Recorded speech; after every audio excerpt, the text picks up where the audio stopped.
मैं ये कहना चाहता हूँ, जैसा कि आजकल हम देख रहे हैं कई महीनों से हमारे देश के किसानों और हमारे देश की सरकार के बीच में एक अजीब सी कशमकश टसल चल रही है कुछ कानूनों को लेकर, जिसका कि किसी भी फॉर्म में कोई हल नहीं निकल पा रहा है, कोई नतीजा नहीं निकल पा रहा है। और मेरे कुछ विचार हैं जो मेरे अपने ही हैं, और काफ़ी हद तक उनको प्रभावित किया है भगत सिंह की सोच ने। वो मैं आपके साथ कुछ साझा करना चाहता हूँ। और मेरे जो भी विचार हैं वो इस देश के संविधान के अधीन हैं। इसमें मैं कोई भी बात ऐसी नहीं कर रहा जो संविधान से बाहर जाकर हो या मेरे भारत देश के खिलाफ हो। और जो बात मैं आपसे कहने जा रहा हूँ वो ज़रा आप गौर फरमाइएगा।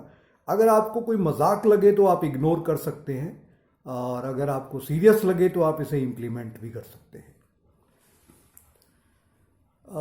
जैसे हम देख रहे हैं कि किसानों की जो एनर्जी है, किसान जो अपनी ऊर्जा है जो लगा रहे हैं, वो व्यर्थ जा रही है।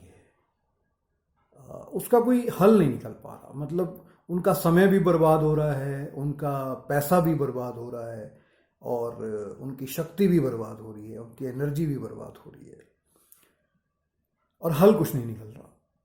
तो ये तीन चीज़ें ऐसी होती हैं, टाइम, मनी, एनर्जी।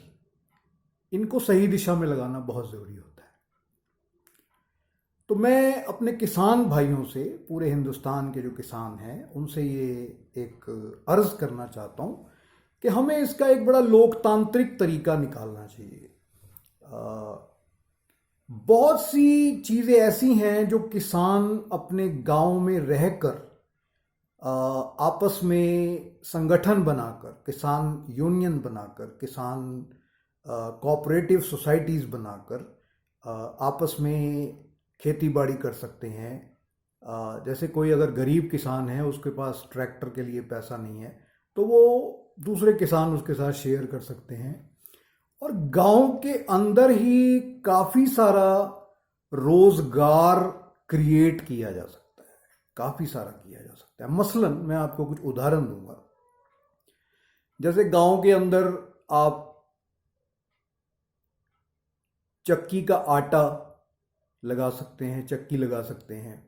चक्की का आटा शुद्ध जो होगा वो गांव से बन के निकलेगा, लोग उसको पसंद करेंगे, ओरिजिनल होगा, है ना, उसमें डुप्लीकेसी नहीं होगी। ऐसी बहुत सी चीज़ें हैं जो वहाँ की गांव की जो लेडीज़ होती हैं उनको बनानी आती हैं। जैसे बहुत सी चीज़ें हैं। हम लोग बचपन में जब छोटे थे तो हमारी दादी जी, कोई गांव से लीसोपोल नाम का एक साबुन आया करता था, उससे कपड़े भी धुल जाते थे, बर्तन भी धुल जाते थे, फर्श भी साफ हो जाता था।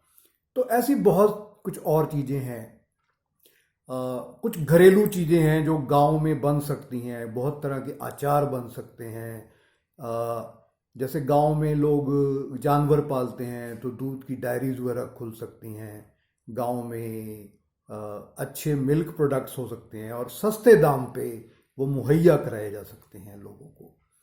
और उनके जो ओवरऑल सिस्टम है, वैसे जो किसान हैं हमारे देश के, वो बहुत समझदार हैं, बहुत ही ज़्यादा समझदार हैं। मैं तो उनके मुकाबले कुछ ज़्यादा समझदार नहीं हूँ। मैं कोई किसान का बेटा नहीं हूँ। मैं एक सिंपल सा टीचर हूँ।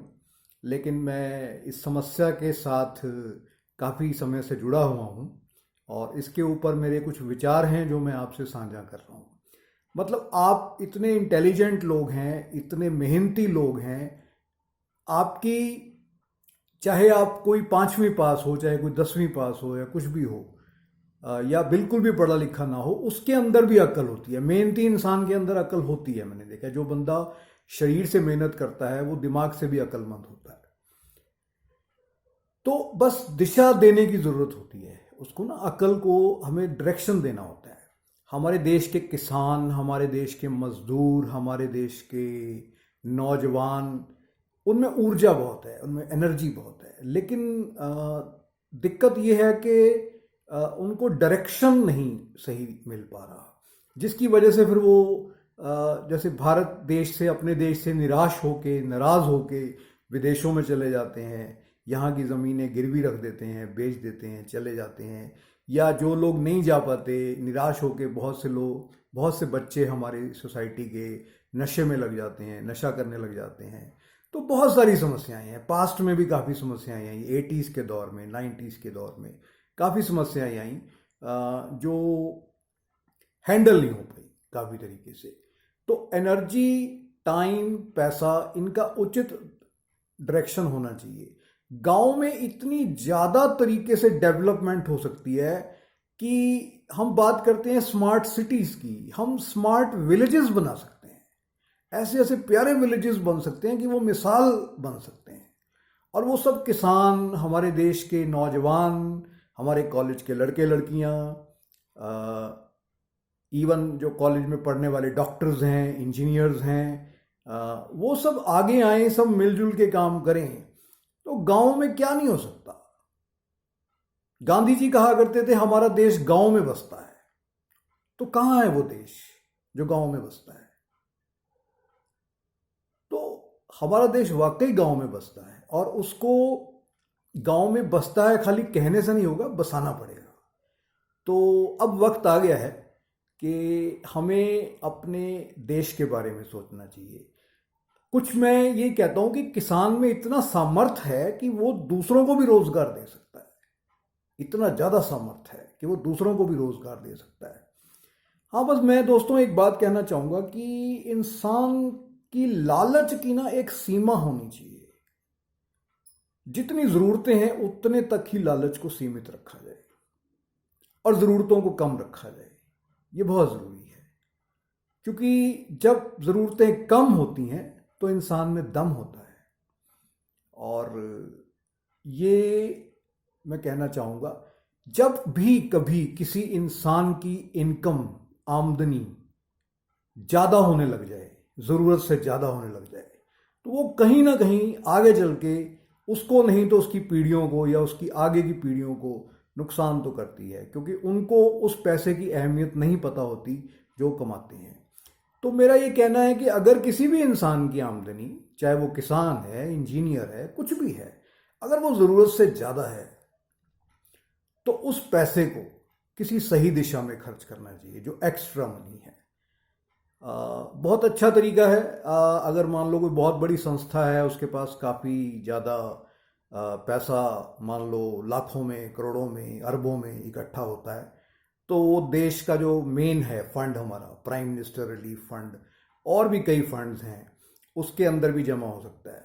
तो प्राइम मिनिस्टर तो देखो ऐसा ना, वक्त के साथ साथ बदलते रहते हैं, लेकिन प्राइम मिनिस्टर रिलीफ फंड नहीं बदलता, वो वही रहता है। तो जितना हमारे देश का प्राइम मिनिस्टर रिलीफ फंड मजबूत होगा, और बाकी मुझे कॉमर्स की उतनी नॉलेज नहीं है, लेकिन और भी जितनी चीज़ें हैं, जो संस्थाएं हैं, जितनी ज़्यादा वो जो हमारे सरकारी तंत्र जो हैं वो मजबूत होंगे, तभी वो तंत्र देश की सेवा में लग सकते हैं।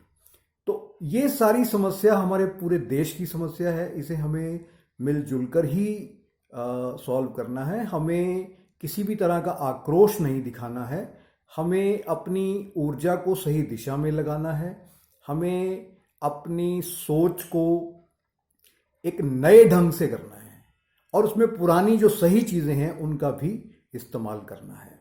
जो आज से 100 साल पुराना वक्त था, 50 साल पुराना वक्त था, उस समय की जो अच्छी चीज़ें थी उनको हमें अपनाना है।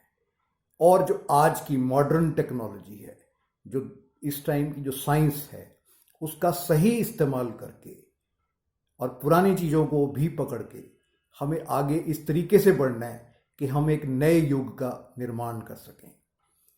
और उसके साथ मैं कुछ बातें और करना चाहूँगा जो भगत सिंह ने कही थी। भगत सिंह ने कहा था कि जो गरीबी है, भूखमरी है,